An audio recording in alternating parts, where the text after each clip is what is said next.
오늘 함께 읽을 하나님의 말씀은 신약 성경 마가복음 16장 19절과 20절 말씀입니다. 마가복음 16장 19절 20절 말씀, 우리 다 같이 한 목소리로 말씀을 읽으십시다. 주 예수께서 말씀을 마치신 후에 하늘로 올려지사 하나님 우편에 앉으시니라. 제자들이 나가 두루 전파할세 주께서 함께 역사하사 그 따르는 표적으로 말씀을 확실히 증언하시니라. 아멘. 우리가 특별한 행사가 있는 주일이 아니면 현재 우리 사도신경을 통해서 우리가 고백하는 신앙의 고백, 우리 신앙의 가장 기본의 문제를 다시 한번 다루며 점검하고 있습니다. 우리가 주일마다 예배 때마다 사도신경을 고백하는데 그냥 고백이 아니라 그 의미를 알고 그 의미를 따라 믿음의 고백으로 올려질 수 있으면 참 좋겠습니다. 오늘은 7번째 시간으로 하늘에 오르사 전능하신 하나님 우편에 앉아 계시다가 라는 부분을 살펴보려고 합니다.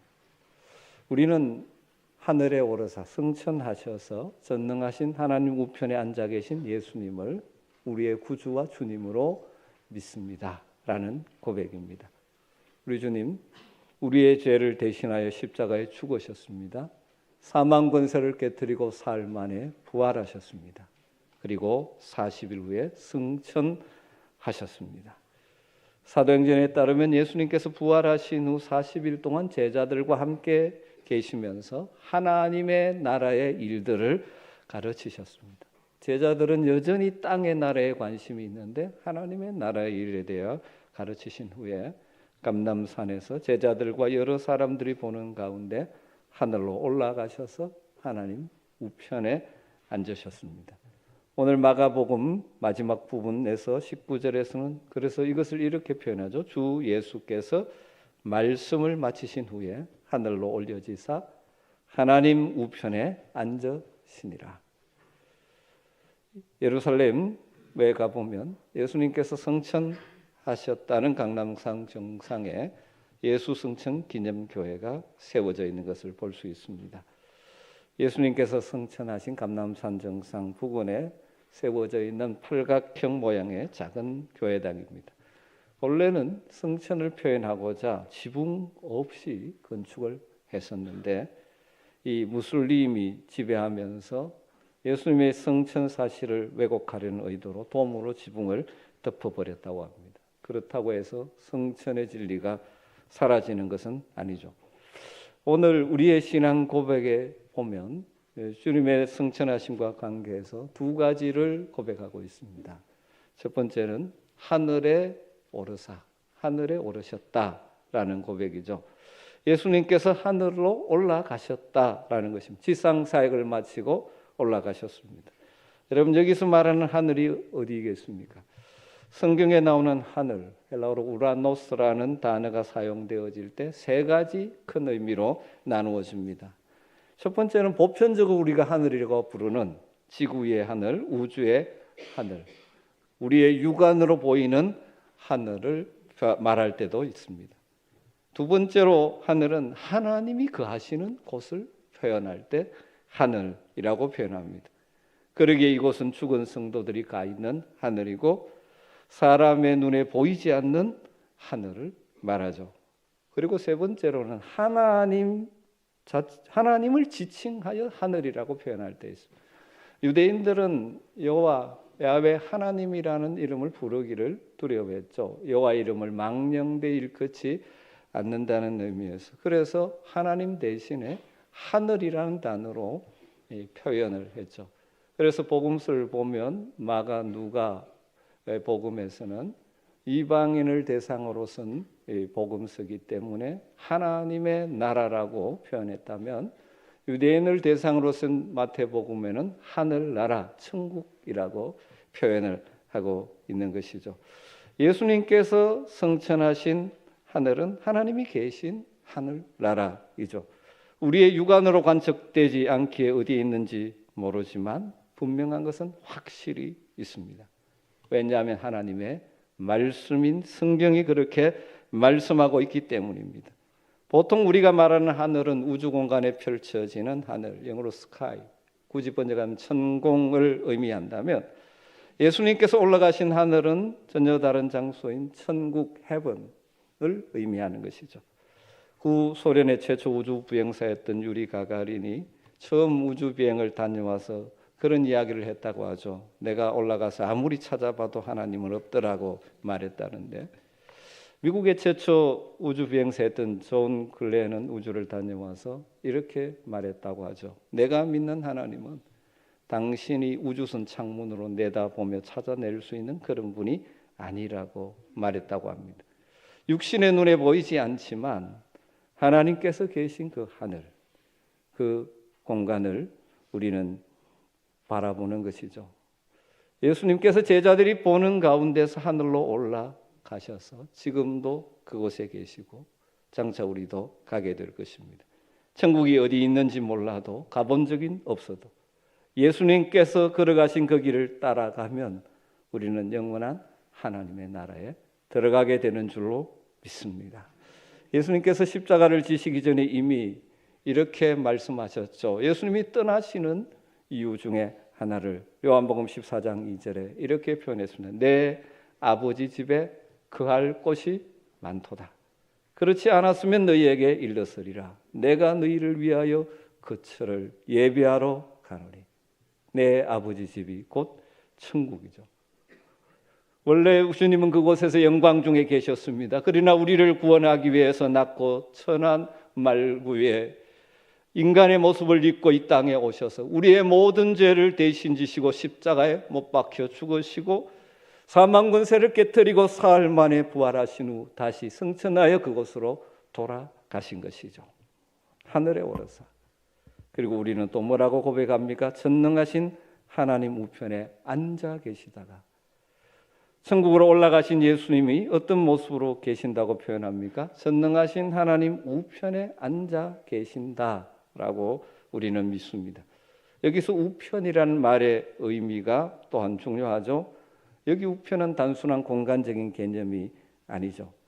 상징적인 표현이죠. 전능하신 하나님과 동등한 권세, 능력, 위엄, 영광 가운데 계신다는 것을 상징하는 표현인 것이죠.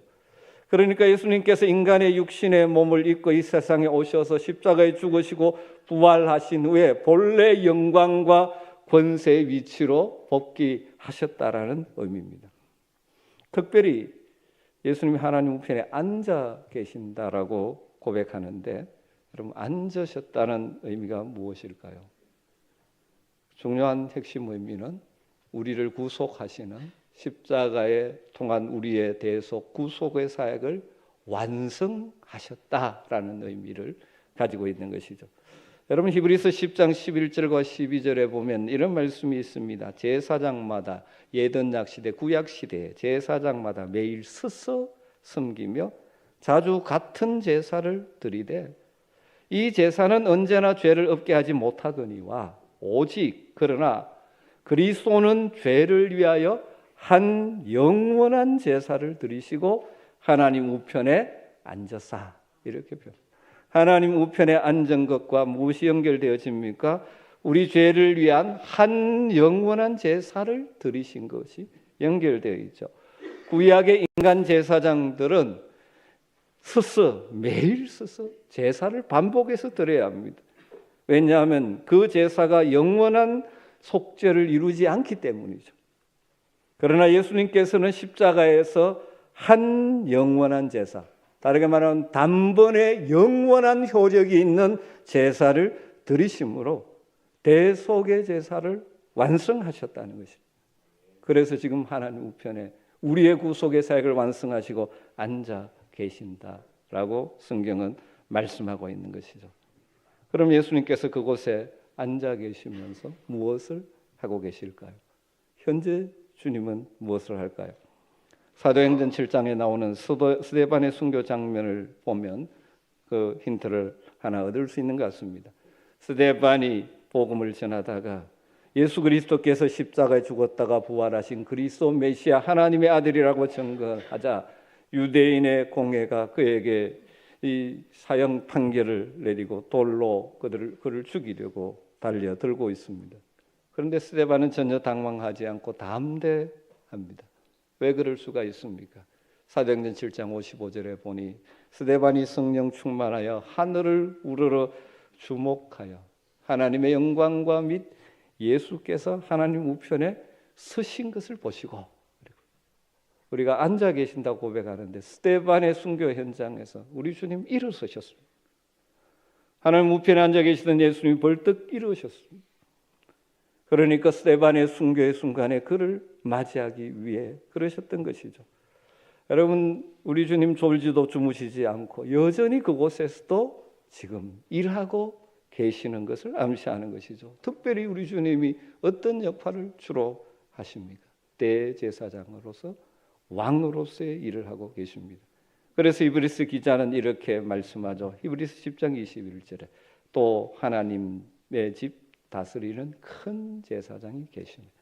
지금도 하나님 보좌 우편에서 우리를 위한 대제사장의 사역을 하고 계시는 것이죠. 좀 더 구체적으로 성천하신 주님이 하시는 사역, 다르게 말하면 주님의 지상에서는 그 십자가에 달려 피 흘리심으로 우리의 죄를 대속하시고 이 땅에 계시면서 하나님의 나라의 복음을 선포하여 하나님의 나라로 우리를 초대하시고 그 길을 여신 주님이 지금은 천상에서 사역하고 계시는 것이죠. 오늘 우리가 읽은 마가복음 16장에서는 그것을 이렇게 표현합니다. 20절에 제자들이 나가 두루 전파할세 주께서 함께 역사하사 그 따르는 표적으로 말씀을 확실히 증언하시니라. 주님은 하늘로 올라가셔서 하나님 보좌 우편에 앉아 계십니다. 지금 지상에 남은 제자들이 무엇합니까? 나가 두루 복음을 전파하는데 어떻게 하신다고요? 주께서 함께 일하고 계신다는 것입니다. 천국 하나님 우편에 계시면서 동시에 그의 영인 성령을 통하여 지상에서 제자들을 통하여 일하고 계시는 모습을 표현한 것이죠. 그래서 제자들이 복음을 전할 때 필요할 때 각종 표적을 나타내 주심으로 제자들의 복음이 확실함을 증언하면서 우리 주님이 제자들과 함께 일하심을 보여주는 것이죠. 그럼 이것이 어떻게 가능할까요? 성천하시면서 마지막 제자들에게 지상명령을 남기시고 주신 약속의 말씀을 보면 우리가 알 수 있습니다. 마태복음 28장 20절에 볼지어다 내가 세상 끝날까지 너희와 항상 함께 있으리라 하시니라. 떠나가시면서 하시는 말씀입니다. 항상 끝날까지 함께 있겠다라고 약속하시죠. 이것은 어떻게 이루어집니까? 요한복음의 말씀을 참고하면 그분의 영이신 보혜사 성령님을 보내셔서 함께 하시는 것이죠. 요한복음 14장 16절에 보면 내가 아버지께 구하겠으니 그가 또 다른 보혜사를 너희에게 주사 영원토록 너희와 함께 있게 하리니. 18절에 내가 너희를 고아와 같이 버려두지 아니하고 너희에게 오리라. 떠난다는, 예수님 떠나신다는 말에 불안해하는 제자들에게 말씀하신 것이죠. 그리고 20절에 그날에는 내가 아버지 안에 너희가 내 안에 내가 너희 안에 있는 것을 알리라. 우리 안에 계신다는 것이죠. 또 다른 보혜사 파라클레토스 옆에 와서 도와주시는 분, 성령님을 가리키는 것이죠.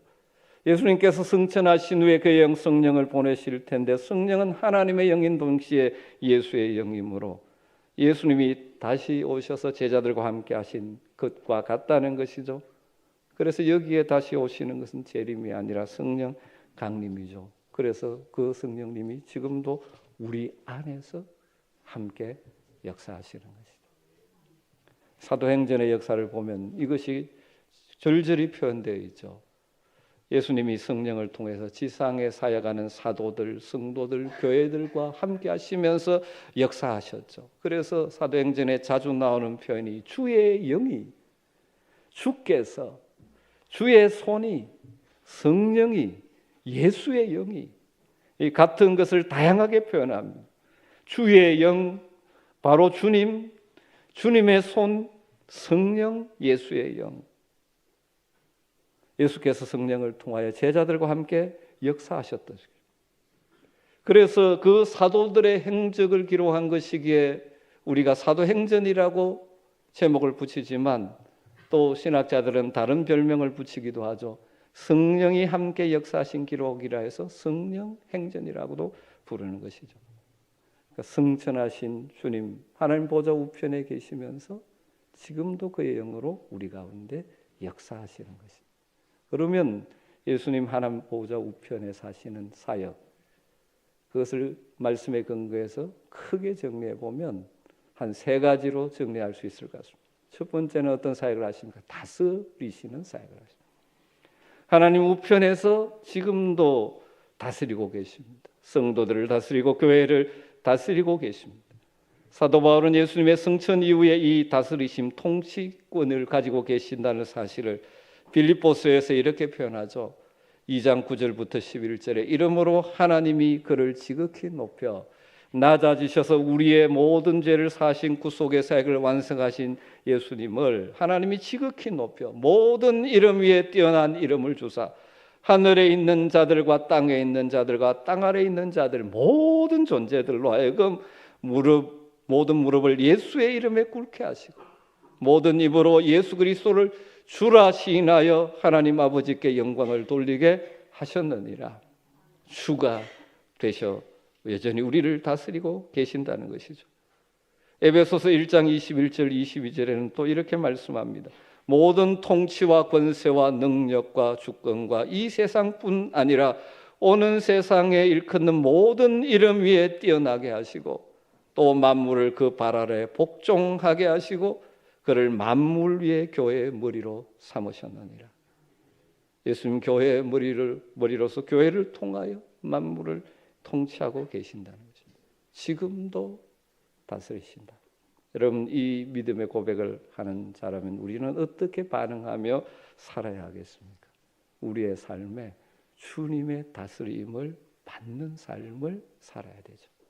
다르게 말하면 내 욕심에 이끌려 세상의 가치관에 이끌려 내 생각에 나를 지배하게 하는 삶이 아니라 주님이 그의 영으로 그의 말씀으로 우리를 다스리도록 우리가 날마다 그 앞에 겸손히 나가야 하는 것이죠. 그리고 그 주님과 동행하는 삶을 살아야 되죠. 그리고 그 주님의 다스림의 가장 본질적인 중요한 통로인 주님의 말씀에 순종함으로 주님의 통치가 우리의 심령과 삶에 임함으로 하나님 주시는 샬롬을 순간순간 맛보며 주님의 선한 인도하심을 경험하며 살아가게 될 줄로 믿습니다. 우리 승천하신 주님께서 지금도 하고 계시는 사역 두 번째는 대언하심, 다르게 표현하면 변호하시는 사역을 하고 있습니다. 요한 1서 2장 1절에 보면 만일 누가 죄를 범하여도 아버지 앞에서 우리에게 대언자가 있으니, 대언자, 다르게 표현하면 변호자가 있으니 곧 의로우신 예수 그리스도시라. 저나 여러분이나 때로는 연약해서 넘어지고 범죄의 자리에 빠지지만 그래도 소망이 있는 것은 우리 주님 지금도 하나님 앞에서 우리를 위한 대언자로, 변호자로 우리를 위해 일하고 계신다는 것입니다. 예수님은 이미 십자가에서 우리의 모든 죄를 담당하셨기 때문에 하나님 앞에 당당하게 요구할 수 있는 것이죠. 우리가 범죄하지만 내가 바로 그 수에서 죽지 않았습니까? 그러므로 2000년 전에 지신 십자가지만 오늘 나를 죄에서 구원하시고 구원받은 이후에도 자주 넘어지는 죄에서 우리를 용서해 주실 수 있는 것이죠. 지금도 우리를 위한 대언자, 변호자 역할을 하고 계신 줄 믿습니다. 이런 예화가 있습니다. 어떤 변호사가 중병으로 병상에서 임종을 맞이하게 되었습니다. 목사님이 신방을 갔습니다. 이 불신자인 그에게 어떻게 복음을 전할까 궁리하고 기도하는데 하나님께서 한 가지 아이디어를 주셨습니다. 그래서 이렇게 말합니다. 선생님 변호사시죠? 예, 그렇습니다. 그러면 그동안 많은 사건을 맡아 변호하셨겠네요. 예. 그런데 항상 승소하셨나요? 패소한 적도 있죠. 그럼요. 지금 저는 선생님에게 위대한 변호사 한 분을 소개해 드리려고 합니다. 그는 죄인들의 변호를 맡으셔서 단 한 번도 패소하신 적이 없으십니다. 항상 승소하십니다. 그분이 바로 예수님이십니다. 만일 선생님이 지금이라도 영혼의 변호를 맡기시면 반드시 승소하실 수 있습니다. 선생님의 모든 죄를 사함받고 천국에 들어가 영생할 수 있습니다. 그렇게 복음을 전했다고 합니다. 성령께서 역사하셔서 그것을 깨닫고 알아듣고 영접하고 평안히 주님의 나라로 돌아갔다는 예화가 있습니다. 여러분, 이것이 바로 대언사역, 변호사역입니다. 우리는 연약하여 때로는 넘어지고 쓰러질 때가 있지만 낙심할 필요가 없습니다. 우리에게는 누가 있습니까? 우리를 위한 대언자, 변호자, 지금도 우리 주님이 역사하고 계십니다. 그렇다고 해서 우리가 방종하며 아무렇게나 살아서는 안 되죠. 그러나 우리가 주의하고 조심하지만 실수하고 넘어질 때마다 우리는 뭘 해야 됩니까? 그 대언자, 변호자 주님 앞에 나와 우리의 죄를 고백하고 사함을 받아야 되죠. 그래서 요한일서 1장 9절에 만일 우리가 우리 죄를 자백하며 그는 미쁘시고 의로우사 우리 죄를 사하시고 우리를 모든 불의에서 깨끗하게 하실 것이요. 할렐루야. 여러분, 지금도 우리를 위하여 대언 사역하고 계시는 성천하신 주님을 믿고 바라보시기를 주님으로 축원합니다. 그래서 흔들리지 않는 구원의 확신을 가지고 사죄의 확신을 가지고 마음의 평안을 맛보며 살아가는 복이 있기를 주의 이름으로 축원합니다. 우리 주님 하늘 보좌 우편에서 지금도 무슨 사역을 하고 계실까요? 마지막 세 번째로 중보하고 계십니다. 대언과 조금 비슷하지만 좀 더 폭이 넓은 것이죠. 중보. 우리 모두가 죄인이므로 하나님, 거룩하신 하나님 앞에 감히 나갈 수가 없었습니다. 그러나 우리 주님 승천하셔서 하나님 앞에서 우리를 위한 중보자, 대제사장으로 지금도 사역하고 계시기 때문에 그분을 의지하면 우리는 얼마든지 하나님의 은혜 보좌 앞에 나갈 수 있습니다. 담대하게 기도할 수 있습니다. 히브리서 4장 14절 16절의 이 진리를 이렇게 표현하죠. 그러므로 우리에게 큰 대제사장이 계시니 그분이 어떤 분이요? 성천하신 분, 성천하시니 곧 하나님의 아들 예수시라. 그러므로 우리는 긍휼하심을 받고 때를 따라 돕는 은혜를 얻기 위하여 은혜의 보좌 앞에 담대히 나아갈 것이니라. 여러분, 우리에게는 큰 대제사장, 성천하신 우리 주님이 지금도 역사하고 계십니다. 그러게 우리는 담대하게 나아갈 수 있는 것이죠. 때로는 우리가 연약하고 무지해서 잘못된 기도도 할 수 있고 때로는 심지어 스스로 기도할 힘조차 없을 때도 있지만 그때도 우리 주님 우리를 위하여 우리를 대신하여 기도하고 계신다는 사실을 믿을 수 있게 되기를 주의 이름으로 축원합니다. 로마서 8장 34절에 이렇게 말씀하죠. 죽으실 뿐 아니라 다시 살아나신 이는 그리스도 예수시니 그는 하나님 우편에 계신 자요 우리를 위하여 간구하시는 자신이라. 여러분, 하나님 우편에 계시는 것하고 우리 주님의 간구하심하고 중보자 중보 기도하심과 늘 성경은 연결되어 있는 것이죠. 이게 바로 우리 주님이 우리를 위하여 지금도 하나님 보좌 우편에서 하시는 사역입니다. 때로는 우리가 지치고 낙심될 때도 있죠. 스스로 기도할 힘조차 없을 때도 우리를 위하여 지금도 기도하고 계신 주님을 바라보는 자들은 다시 일어설 수가 있는 줄 믿습니다. 여러분, 나 자신이 나를 위해 기도하는 것보다 훨씬 좋은 기도를 하고 계실 것입니다. 왜냐하면 우리는 우리를 다 알지 못하고 우리의 미래를 알지 못하지만 나보다 나를 더 잘 알고 계시는 분이 지금도 기도하시고 계심을 믿고 그분 앞에 나아가는 여러분 되시기를 주님으로 축원합니다. 우리를 살피시되 얼마나 세밀하게 살피고 계신지 모릅니다. 그래서 복음서에 우리 주님은 그렇게 표현했죠. 상징적으로 표현했습니다. 우리 주님 머리털까지도 세시는 그런 세밀하신 주님. 어쩌면 우리보다 때로는 더 안타까운 마음으로 우리를 바라보며 기도하고 계실 것입니다.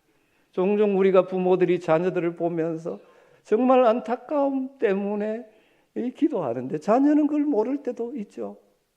우리 주님 지금 우리를 위해 그렇게 하고 계시는 것이죠. 그런 점에서 우리 예수님은 성천하셔서 하나님 보좌 우편에 계시지만 동시에 그의 영으로 우리 심령 가운데 우리와 가까이 해주시는 완벽한 친구가 되어 주시는 것입니다. 아메리칸 인디안 말로 친구는 내 슬픔을 등에 지고 가는 사람이라는 뜻을 갖고 있다고 합니다. 내 슬픔을 등에 지고 가는 사람이 진짜 친구다. 친구 슬픔을 같이 져주는 사람.